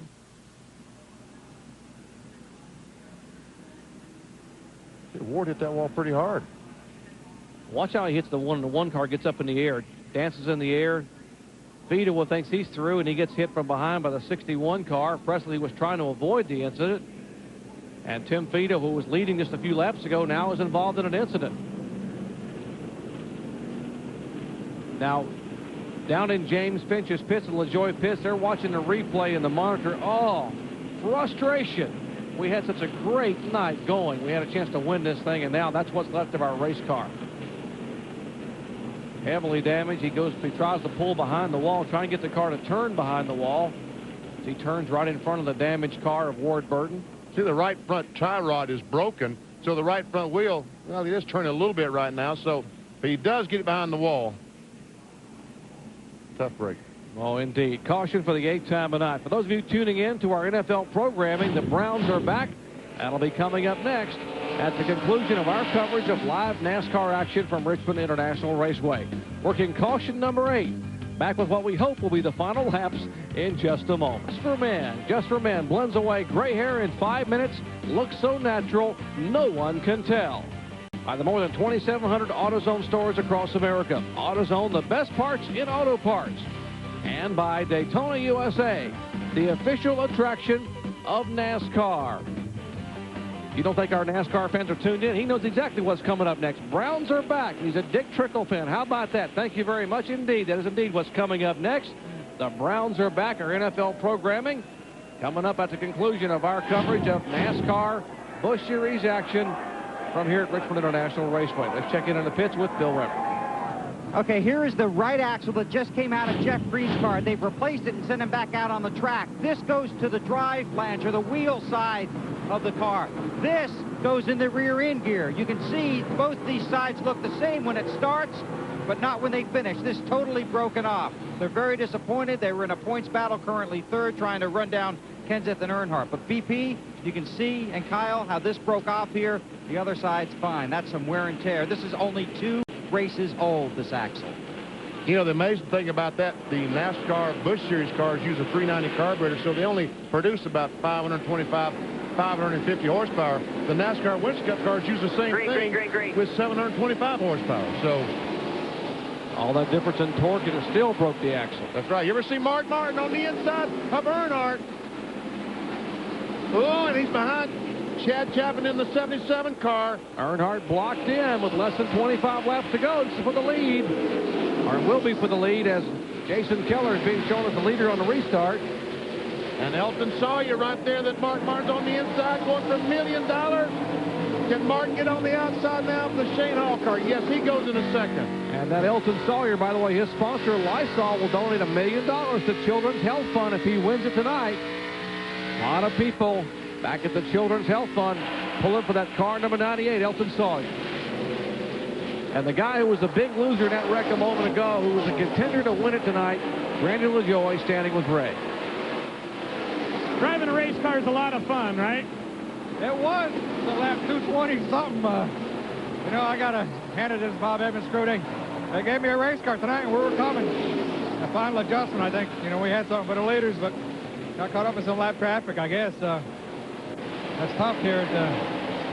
I caution flag the lap traffic on the inside, and they don't want to give up a spot. But, you know, race fans, they got another week or so to sign up for $1 million at Bob Evans Restaurants. Come on, we're going to Charlotte. We got to win one, man. Well, you guys were talking about they might give away $1 million tonight. They could do it at Charlotte again. If Randy LaJoie wins there, some lucky fan will get $1 million. Wow, indeed. So a lot of money being put up for the fans. And Kyle Petty, a master of traffic. You just saw it a moment ago, Mark Martin. Mark Martin's probably the only guy on the racetrack not driving for $1 million right now, but you couldn't tell it by the way he's doing it because he's doing it on the outside. He's doing, Spencer gets in the outside wall there a little bit. It looks like he's coming off that corner, but Mark does it on the outside, he does it on the inside, and he's just going to the front. Earnhardt Jr. taking the spot away, Benny. Boy, this is a huge swing of the points. If Earnhardt Jr. can just stay right here for 19 more laps, because right now, Matt Kenseth is shown in the 20th position. Look at Kevin Grubb on the inside back there, battling position. Kevin Grubb's had a great race. He was almost in that last accident with Randy LaJoie. Did a great job going to the outside. He had a great race going last week until the last restart with about 15 races or 15 laps to go. He and Tim Fiedel got together and took him out of contention, started at dead last. So these are 2 good weeks for Kevin Grubb. Kevin Grubb, the 37 car, excuse me, the Timberwolf car. There's the 77 car. Chad Chapin was involved in the very first caution flag today, actually involved in one of the early caution flags, and now he is showing up in 7th position in the Lear Ford. Got Elliott Sadler on the inside of him right now.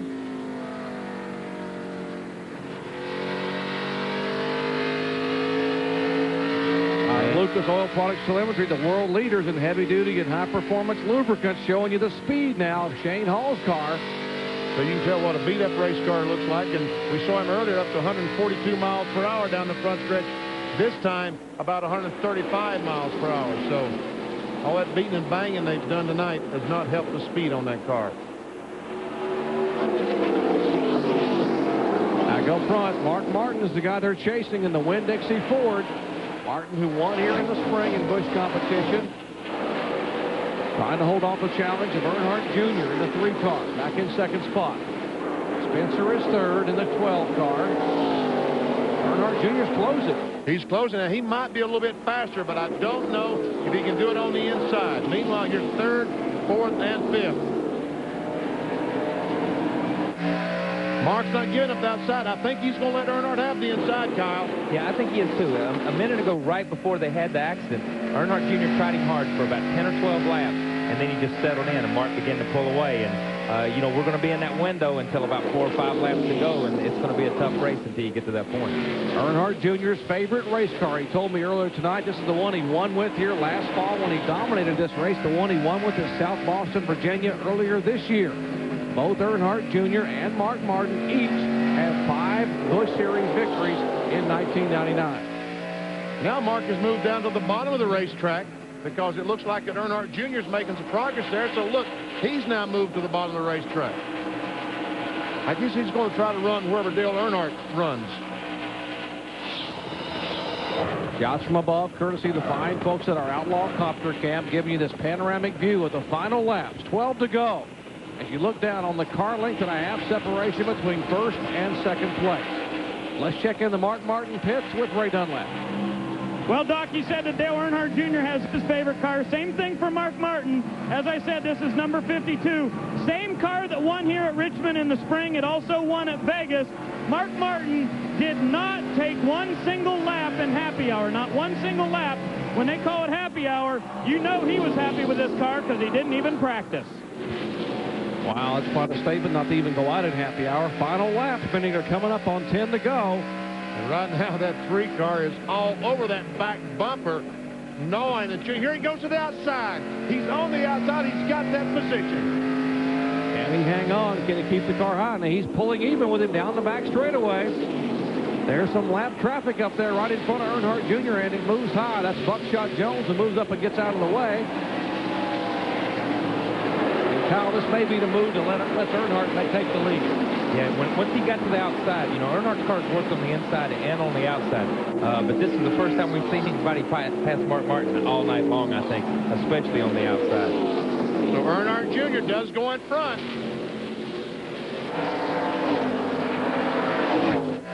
We are inside of 10 laps to go, make it 8 to go, and that's the view from Mark Martin's Winn-Dixie in-car camera.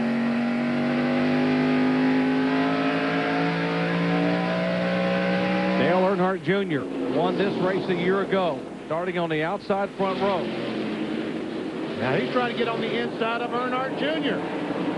Can he make the pass? You wouldn't think so. Earnhardt Jr. just passed him on the outside. You'd think that Mark would be at a disadvantage, but he's trying. Earnhardt Jr. learning a lot at the hands of one of the masters here at Richmond International Raceway. By the way, those laps a moment ago were the first Earnhardt Jr. had led tonight, so he has gotten the bonus points now. And he might be able to hold off and get the win. 6 laps to go. And there will be just 6 races remaining in the 1999 Busch Series season. The $14 million tour comes down for 6 more events after tonight. And the Busch Series title, well, they've called it a 2-man race between Earnhardt Jr. and Matt Kenseth. And right now, Earnhardt Jr. is the leader, and Kenseth being shown back in 20th spot, 1 lap down.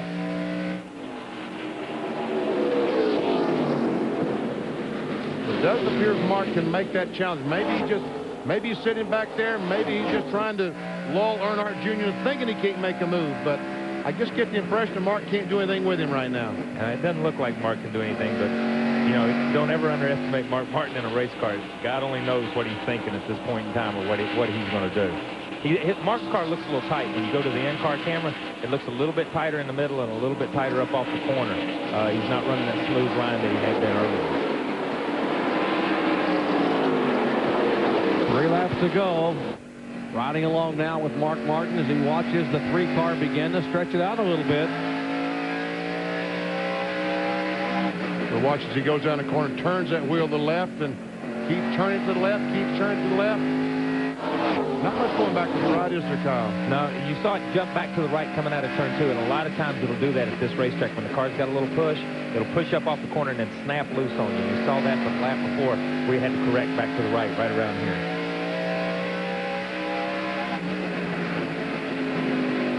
The white flag next time by for Earnhardt Jr. started back in 20th position. The 24-year-old defending Busch Series champion.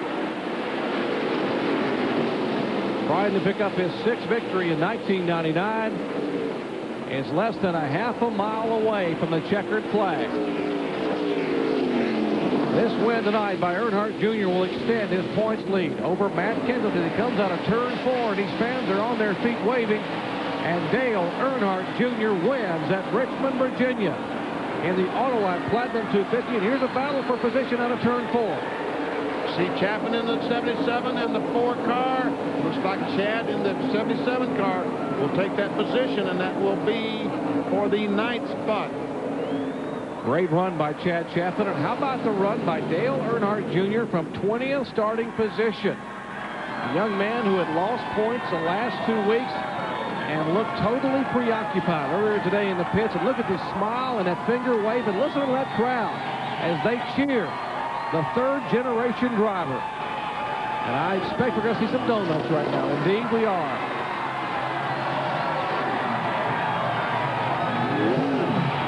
Some spins of joy, courtesy of the AC Delco Chevrolet, and what an effort by Earnhardt Jr. Showed a lot of patience and a lot of maturity tonight, Benny. He certainly did. I was really impressed with how well that he, and especially when he saw that 17 car, when he lapped that 17 car and realized just how bad off Kenseth was, it seemed like then he really understood what a great position he was in tonight. There's Kenseth, who finished back in 20th spot, 1 lap down. You see him rolling down pit. See the damage on the right side of his car. He got into the wall. They had to come down, make a late pit stop. And despite that contact, only lost 1 lap and ended up finishing in the top 20. So considering how bad it could have been, he dodged a bullet. Earnhardt Jr. led only 8 laps tonight, but they were the important ones. The last 8 of the evening, and he gets his 6th win in 1999.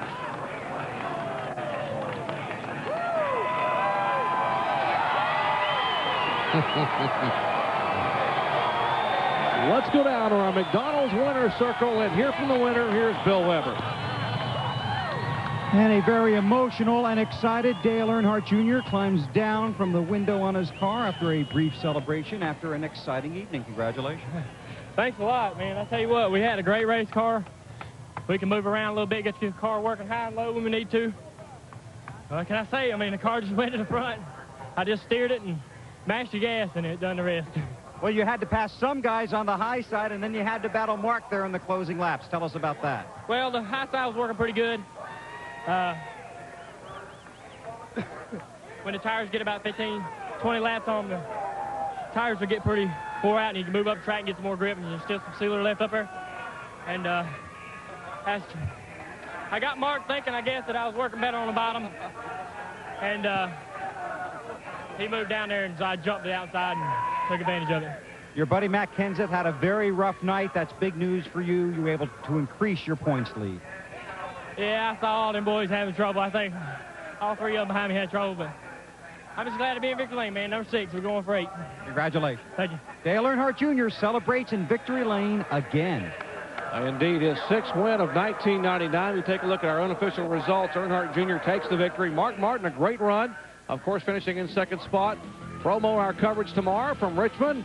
Begins with NASCAR today at 7 Eastern Time on ESPN. Then our live flag-to-flag coverage, 7:30 Eastern Time. The NASCAR Winston Cup Exide NASCAR Select Batteries 400. Mike Skinner on the front row alongside Tony Stewart. RPM tonight, 11:30 Eastern Time, wrapping up all the action on ESPN2.